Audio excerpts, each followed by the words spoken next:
Hey, everybody. This is a totally random and unscheduled live, and here's why. As I've been preparing for the upcoming client acquisition workshop, I keep coming across this information that I feel like I need to share with everybody, even if you don't sign up for that workshop. Now, remember that workshop is open to all students of the Academy. Going forward, those workshops are only for premium students, but I feel like this client acquisition thing is so important to everybody that I've just opened it up to everyone. Okay, so why am I talking about who are you? Who are you? The reason I'm bringing this up is because you cannot decide who you're serving or where your leads should come from or what channels you should be using to try to find those leads if you don't know who you are. So let me explain what I mean. And as always, I have slides. So who are you? Basically, you're one website providers, website professionals, website folks, people who build websites for other people, typically fall into one of two groups. They either want to be a website builder. They just want to focus on the design and the technical aspects of building a website. They just want to build websites. Maybe they're a great designer, they're a great developer, but they just don't want to do all the extras, all the other stuff that can be done or should be done or might need to be done. So typically a website builder has to compete on price because they don't have a special offer. It can be really difficult to add upsells and cross sells when your only job is to be a website builder. And just about the only way to get clients and have a business is that feast or famine mode, where you're either got a lot of clients and you're working, and then all of a sudden you've got nobody in the pipeline and no work to do, or by developing partnerships with other folks. Now, I'm not saying that being a website builder is a bad thing. If that's really what you want to do, then that's what you should do. And there are ways to do that and still be independent and still have a happy life. But it's just important to decide which of these you are. Let me go back to the comments. Still, no one's making comments. Let me know you're here. I see some people are watching, so give me a comment. Let me know you're here. Okay. The other side of the coin is the solution provider. Now, that is someone who focuses on an overall marketing solution, or at least the online digital marketing part. Okay, that whoever's made, oh, hey, Ella, nice to see you. Whoever made a comment before Ella, all I can see is Facebook user. So go to the top and give StreamYard permission to show me who you are. If you want to, you don't have to. It's a privacy thing. But so a solution provider provides more than just building a website, more than just the nuts and bolts. And whereas a website builder typically has to compete on price, the solution provider can compete on the ability to solve a problem or multiple problems. You can solve multiple problems. And you have a lot more opportunity for lead generation channels. And I'll show you what I mean as soon as I can get my slide to advance. Okay. Website builders, typically your best ways of finding new clients is through website audits or technical partnerships. Hey, Kim, I see that was you. That's all right. I can see your name now. Yeah, it's just a StreamYard privacy thing. And even if you've done it before, if I haven't gone live in a long time, apparently you have to do it again.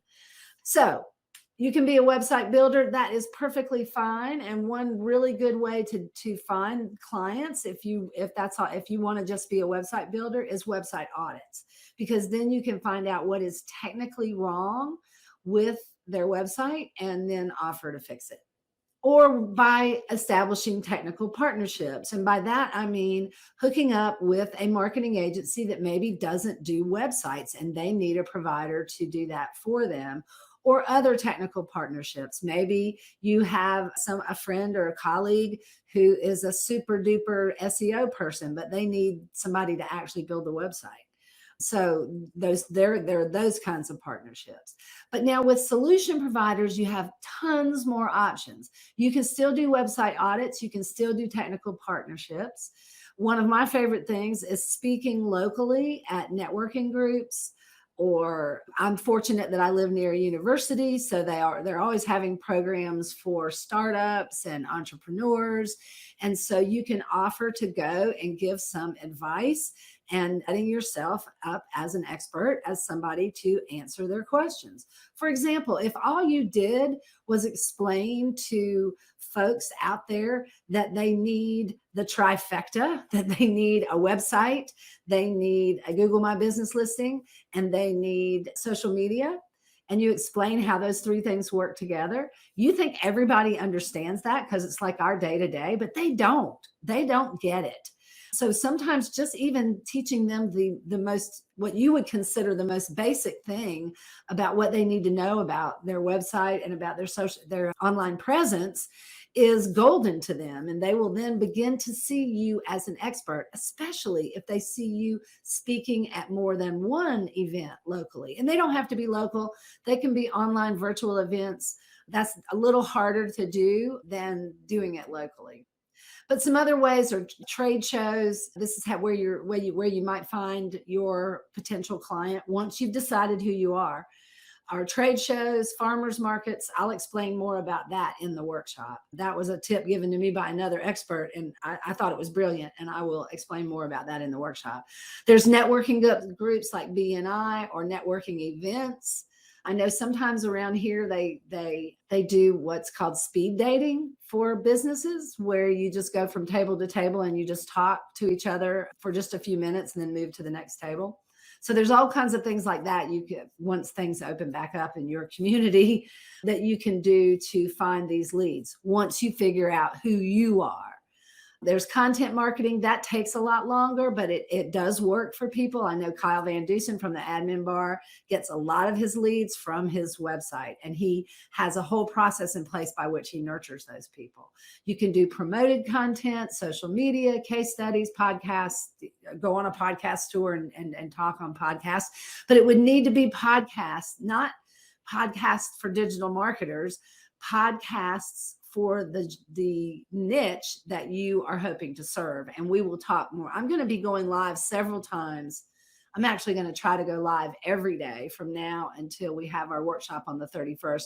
I'm going to try to do it around 4 or 4:30 every day. I have client work I'm still doing, so I can't commit. They take precedence, but this is my goal. When I have these little bits of nuggets that I want to share with you in advance of the workshop. And then there's video marketing that you can also do.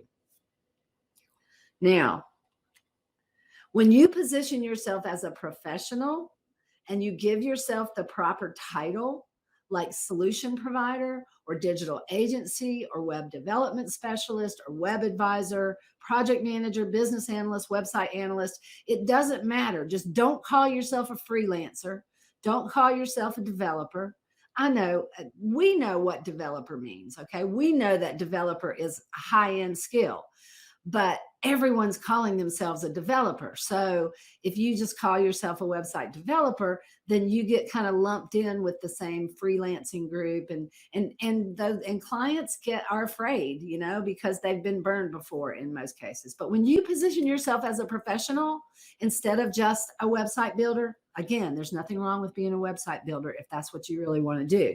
But your clients will respect you more, and you can charge higher prices if you start using the right words. They're so important. And when you focus on results instead of just the web techie stuff or design, then clients are going to respect you more and you can charge higher prices. And by results, I mean things like increased traffic, more leads, more customers. Even from the tech side, you can at least promise 100% uptime or at least 100% uptime monitoring if you've got them on a care plan. Process improvement. Other results are better local presence when somebody wants to be more well-known in their local area. And all these things, if you know how to provide these things, then you can focus on those results, and then your clients are going to respect you more and you can charge higher prices. So these little pop-ins that I'm going to do around 4 o'clock every day from now until, this is the goal, from now until the 31st, they're going to be really short. So we're almost done here. The main thing I want you to remember is that before you can decide who you're going to serve, you need to decide, I hit a key on the keyboard. You need to decide who you are. Are you a website builder? Are you a solution provider? And what solutions are you going to provide for your clients? So that's all. Hope you got a little bit out of this. I will be back tomorrow, and keep an eye on the Facebook group for some additional content that I'll be posting on client acquisition, which is our topic of the month. Thanks for watching, guys. Until I see you next time, as always, stay productive, stay strong, and never stop learning. Thanks, guys. See ya.